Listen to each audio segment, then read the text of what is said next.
more intense than starting over. If you deleted your homework the day before it was due,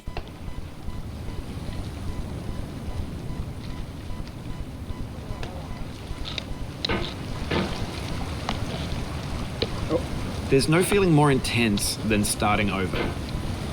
If you deleted your homework the day before it was due, as I have, or if you left your wallet at home and you have to go back after spending an hour in the commute. If you won some money at the casino and then put all your winnings on red but it came up black.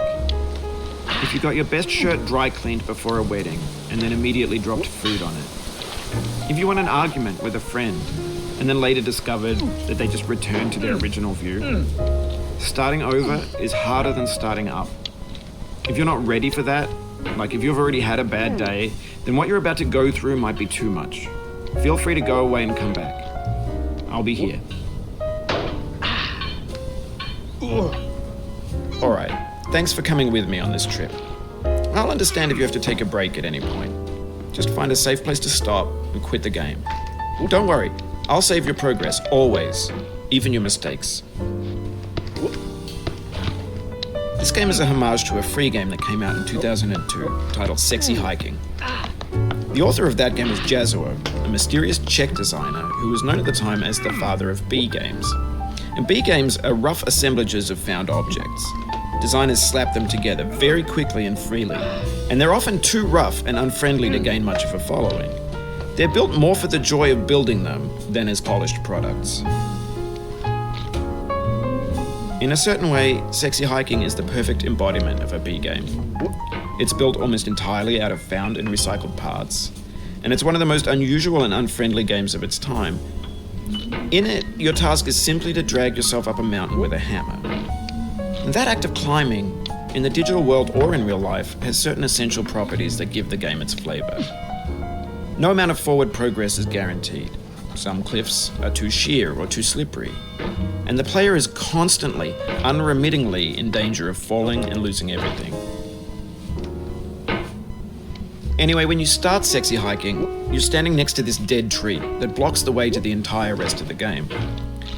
It might take you an hour to get over that tree, and a lot of people never got past it. You prod and you poke at it, exploring the limits of your reach and your strength, trying to find a way up and over. And there's a sense of truth in that lack of compromise. Most obstacles in video game worlds are fake. You can be completely confident in your ability to get through them once you have the correct method or the correct equipment or just by spending enough time. In that sense, every pixelated obstacle in Sexy Hiking is real. The obstacles in Sexy Hiking are unyielding, and that makes the game uniquely frustrating. But I'm not sure Jazuo intended to make a frustrating game. The frustration is just essential to the act of climbing, and it's authentic to the process of building a game about climbing. A funny thing happened to me as I was building this mountain. I'd have an idea for a new obstacle, and I'd build it, test it, and it would usually turn out to be unreasonably hard. But I couldn't bring myself to make it easier. It already felt like my inability to get past the new obstacle was my fault as a player rather than as a builder.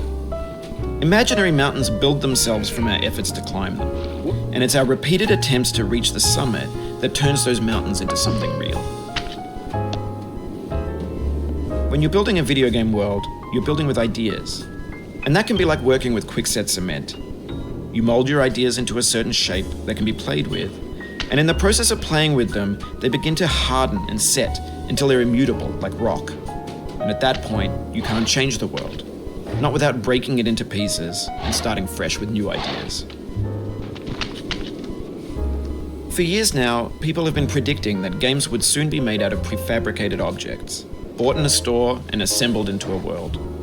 And for the most part, that hasn't happened, because the objects in the stores are trash. I don't mean they look bad or that they're badly made, although a lot of them are.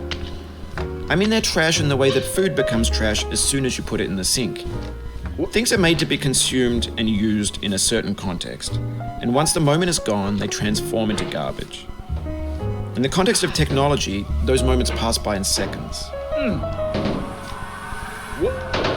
Over time, we've poured more and more refuse into this vast digital landfill that we call the internet. It now vastly outnumbers and outweighs the things that are fresh and untainted and unused. When everything around us is cultural trash, trash becomes the new medium, the lingua franca of the digital age. And you can build culture out of trash.